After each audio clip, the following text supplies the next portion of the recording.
Akiaria na njĩra ya mwanya na ceceni ya Inooro TV, chairman wa kamĩtĩ ya kwarĩrĩria kĩoneki gĩa thutha wa mwaka wa 2030 na ũrĩa nowe gavana wa Kisumu Nyong augĩte andũ nĩo makaruta mawoni megiĩ ũrĩa mekwenda hoka nĩ kĩoneki kĩa mwaka ũcio.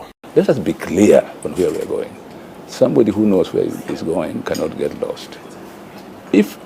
If we set up this goal and say this is the way we propose these problems are going to be solved or should be solved, and give people time and opportunity to discuss how we go forward with people who have studied and looked into the system and resolved that this is the goal that we want to achieve. And if you have to achieve these goals, these are the things we must do towards that goal. This is what a vision is all about. Arauga ona gũtuĩka mũtaratara ũyũ nĩ ũragwetanio na maũndũ ma kĩũteti na kwaya hihi nĩ ũkahutio nĩ ũteti o mekũrongoreria maũndũ megiĩ ũthii wa na mbere nĩ ũndũ wa rũciũ rwa bũrũri. It is not about that you can't discuss when you are going to elections. You must be able to sing and walk at the same time, for example. Elections are coming, fine. Elections must come, but that doesn't stop you from discussing your future beyond the elections. Augĩte marambia na gũthiũrũrũka kaunti ciothe na itemi rĩa kuoya mawoni ma mũingĩ matongoretio nĩ itugĩ ithano: kĩogima wa mwĩrĩ, gĩthomo, ũrĩmi, ũkũria na ũgitĩri. Even entertainment, okay? You see?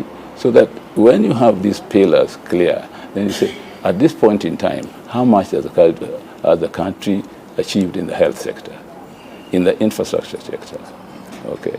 And do these sectors resolve the problem of employment in the country? How can we reorganize, reinvest in these sectors so that problems that face society are dealt with, like unemployment? Oho, arauga ona gũtuĩka kwĩ marĩa marĩkĩtie gũkinyanĩra kũringana na kĩoneki kĩa mwaka wa 2030, kwĩna marĩa matakinyanĩire na muoroto wao nĩ gũtigĩrĩra nĩ mathondeka riboti ĩrĩa gũtigĩrĩra bũrũri nĩ wathoma kumana na mahĩtia ma hau kabere hoka nĩ gũkinyanĩria kĩoneki. If we take the initiative in Kisumu, for example, we'll call all the leaders in the county and begin the conversation, because the people have elected leaders.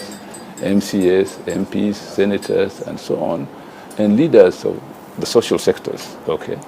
Then we say, well, this is the conversation we are engaged in about the future of Kenya. What do you think? Gĩribotera Inooro TV, njĩtagwo Jenga wa Wambui.